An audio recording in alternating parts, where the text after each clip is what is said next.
आरग देवे आई बहो।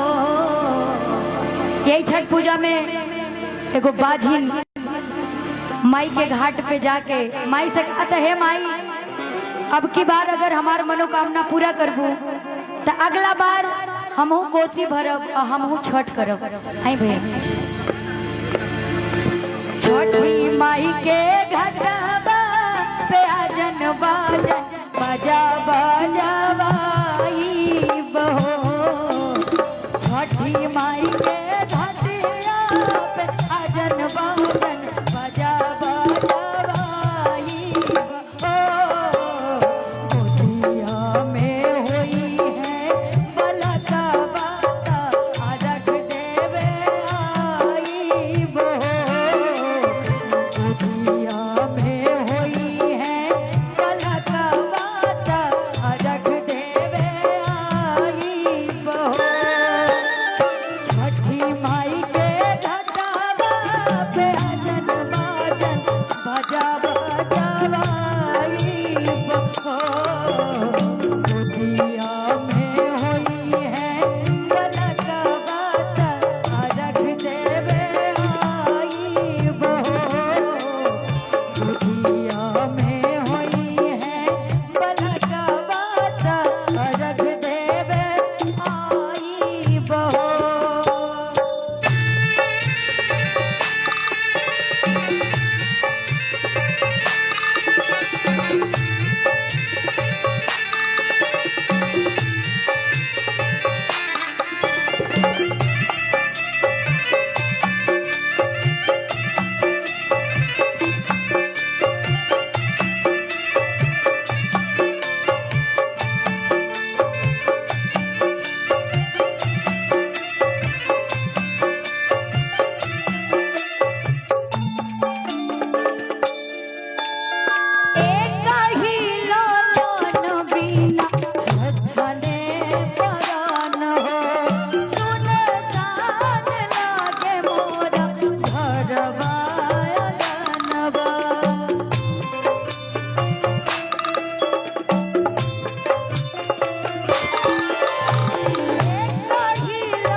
दिया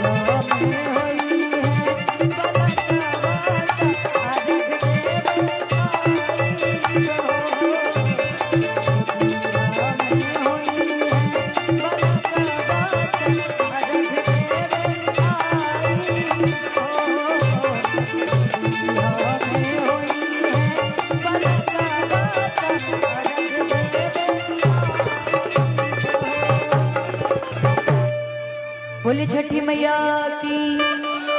अच्छा, सबके चेहरे उतर गए हैं एकदम बढ़िया से। नहीं पूरा खो गए थे आपके गीतों में। वंस मोर का डिमांड आ रहा है, एक और आप भी आज यहाँ बहुत खुश हैं इस शंकरपुर में आके, इस मधेली में आके, इस हरिराहा में आके, इस सैफरन चौक पर आकर हम तमाम कलाकार लग रहा है जैसे चैन से यहाँ बैठे हैं, अपने घर में आ गए हैं। बहुत अच्छा लग रहा है। आइए बस एक और है ना, सबका मनोकामना, क्योंकि ये भी भाई मेरे बैठे हुए हैं कि थोड़ा सा एंजॉय हो, है ना। बस एक गाना और हमको बर्दाश्त कर लो। मैं जबरदस्ती गाती नहीं हूँ, लेकिन हम क्या करें भाई, ये भी अपने। आइए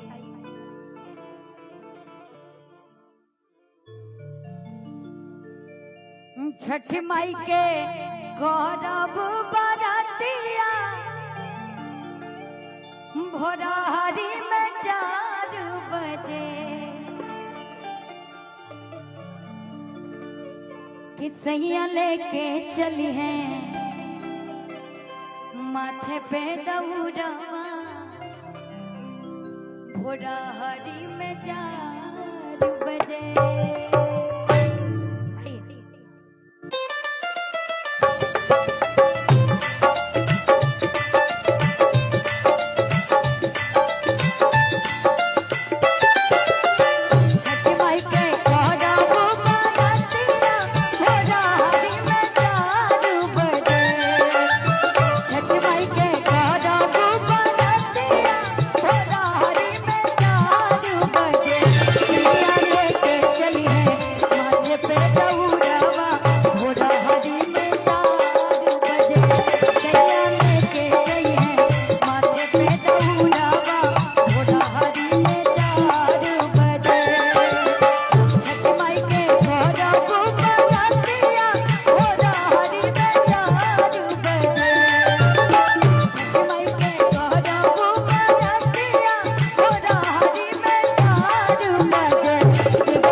माई के दीप जलावा रच रच करा बुआ रचिया भोला हरि में 4 बजे रच रच करा बुआ रचिया भोला हरि में 4 बजे सिया लेके गई है माथे पे दौड़ावा भोला हरि में 4 बजे सिया लेके गई है माथे पे दौड़ावा भोला हरि में 4 बजे देवचू लेके गई है माथे पे दौड़ावा भोला हरि में 4 बजे सैया लेके गई है माथे पे दौड़ावा भोला हरि में 4 बजे।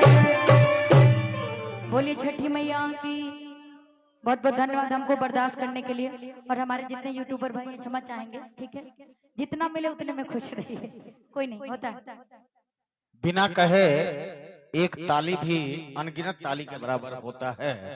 मैं नमन करता हूं ऐसे तमाम दर्शकों को, सभी विद्वान श्रोताओं को जो संगीत को इतना चाहते हैं, संगीत को इतना पसंद करते हैं। आज के पूरे कार्यक्रम में मुझे लगता है 80% संगीत ही चला।